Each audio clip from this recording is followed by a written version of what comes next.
Hey, what's happening, everybody? I am testing some new content stuff for, I hate that word, new content for the Doomcast. I'm doing some live stream. I'm going to try and do some live stream comic reviews maybe once a week after I've actually read stuff that came out that week to talk about and make recommendations for people, which seems like a pretty easy thing to do because I am already paying for a streaming service that I'm not really using as much as I wish I was or probably should be. Um, but I did do an interview with Dan Bublitz Jr. and Jeremy Plum here this last week on their Panel Picks pod, and we did that together. Um, so I actually have another one coming up next week with a surprise special guest who is great, a great comic and a big comics fan. So you'll enjoy that. But um, I just wanted to, because I just finished reading both of these books, The One Hand and The Six Fingers, which I picked up. I often do this. I will pick up comics based on the name of the writers involved alone. Rarely will I pick up books based on the name of the artist, but if it's got a writer attached that I like, and I happen to like both of the folks writing these, and then their other frequent collaborator, um, there was no question that I was going to pull these to begin with. But what I ended up reading was uh, phenomenal. It is the beginnings of a really phenomenal detective story.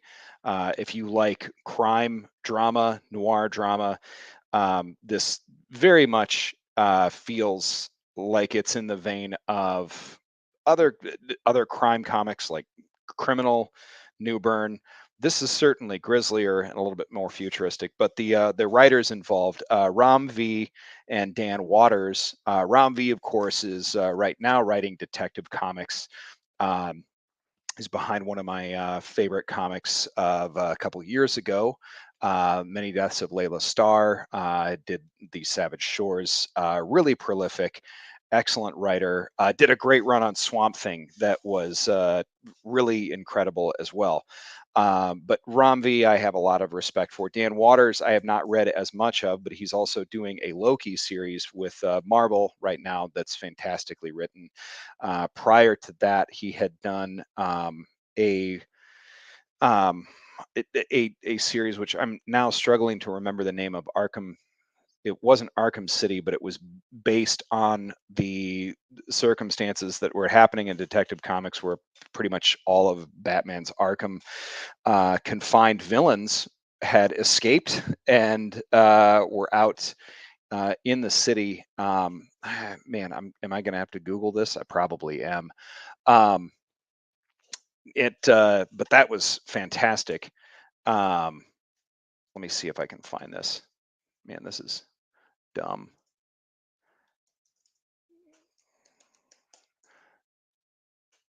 I'm probably going to miss. Yeah. The Order of Arkham City, The Order of the World.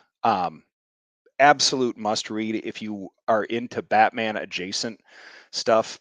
It follows the Ten Eyed Man, which is a super obscure Batman villain, and it makes him very interesting.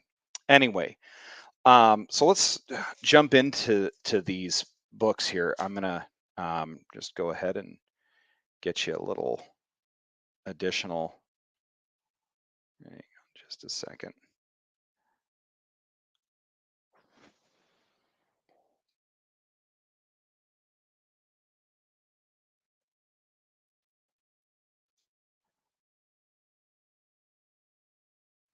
My entire process of doing this is absolutely in the beta of things. So yeah, there we go. All right. So this here is the first first cover. This book came out first, The One Hand, probably 2 weeks ago. And it's the writer of it is Ram V's working with Lawrence Campbell, Lee Loffridge. Um, the co-creators of this are Dan Waters and Sumit Kumar. Sumit Kumar and Ram V have definitely worked together frequently in the past on Swamp Thing, and also I think Kumar also did some work on DC Comics, if I recall correctly. In any case, um, so the first issue follows a detective in what is the year? Hang on just a second, because it's mind blowing that they have this.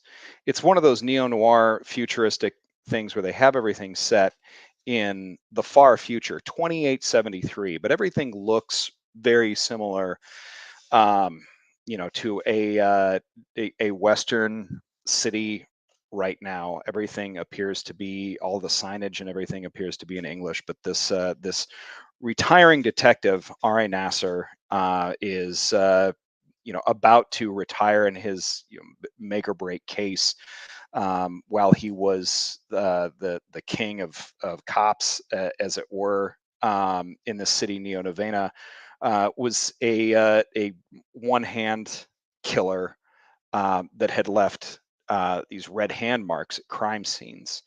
And just after his retirement party, this uh, this killer that had already been caught twice, two different people had gone down for these murders that use this cipher that you see here in the background.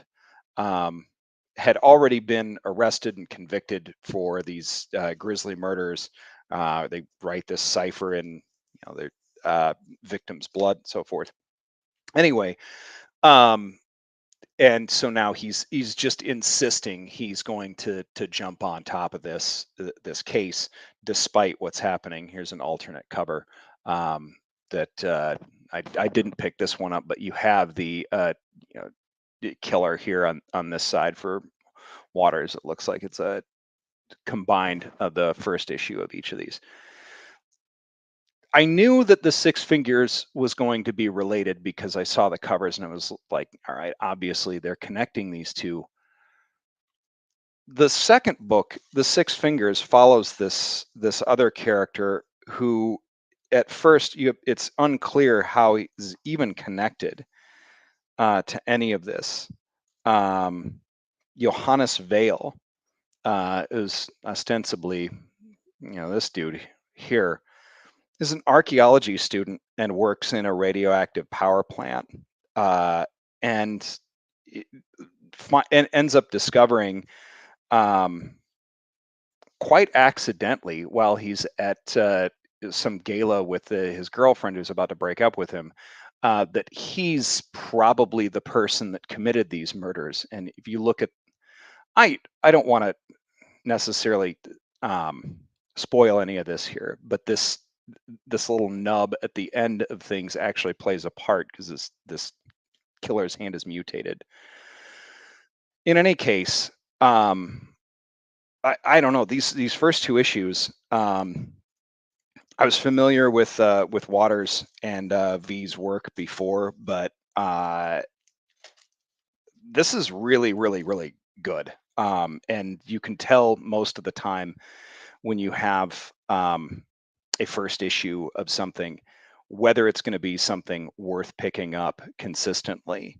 And both of these absolutely are. Kind of reminds me that, I mean, no one, Kyle Higgins, no one, him and Brian Bussolato, who I'm not even sure if I'm pronouncing his last name right. Another phenomenal pseudo true crime book that kind of, I mean, that's told more contemporarily. Great book in its own right, but it really plays with the format of comics because you have, I mean, it's ostensibly the story about a true crime podcast, that copycat murders being committed by someone.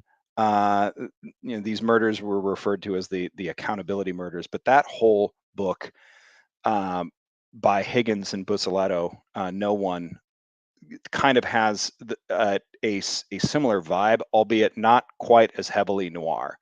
That feels more like a true crime. This feels uh, incredibly dark and, frankly, really creepy. More like first season True Detective, but and maybe blended with like Surrogates, which is a great. If you haven't touched that, it's Rob Benditti's. I think that was his debut graphic novel that got turned into a movie with Bruce Willis, which was honestly, um, underappreciated, but it was pretty good. Surrogates is great if you get a chance to check out the comic or the movie, but I'd read the comic. Benditti's also great. Um, but what they're building here is just fantastic. So if you are a crime comics person, uh, the One Hand and the Six Fingers, they are two comic series told in tandem. So you are not getting the full picture if you're just reading one and not the other. But it's being written collaboratively. Again, Ram V, Dan Waters, both Marvel and DC and independent writers, along with frequent collaborator and artist Sumit Kumar and other artists, Lawrence Campbell, Lee Loffridge, and others, Aditya Bidikar and Tom Muller. Um, just uh, incredibly creepy, absolutely worth your read and worth your continued pull, I'm sure, because like I said, these first two issues of this, what they're working on building is a pretty strange universe um, set in this Neo Novena. Um, it's also interesting, and I think the reason that I bring up Surrogates is because um, Android or synth life. And I say synth because of Fallout 4, but you remember, um, the synths in that, or like in Surrogates, they're kind of a central figure, but not directly related to the murders, almost a setting item. But I feel like that also the Android slash synths are going to come into play here. But really interesting stuff, and 100% worth your time. I can't recommend either of these enough. So they've been a lot of fun, and frankly, if you picked them up, if you have an opinion on either of these comments, if ideas about where that story is going, throw them in the comments. But definitely both of these are worth your time and worth your pull, especially if you're looking for something that is a break from Cape stuff, and you want to, wet that crime whistle, noir whistle. It's definitely right there. So great stuff. So thanks everybody for checking this out. This first draft of a live stream comic review. I'm sure this it will be something that will be easier for me to do as time goes on, but I'm going to try and do it as often as I can, just to keep you up to date on what I know to be good out there. So again, thanks for watching. Take it easy. I'll have another regular episode out this week. So I'll see you later. Peace.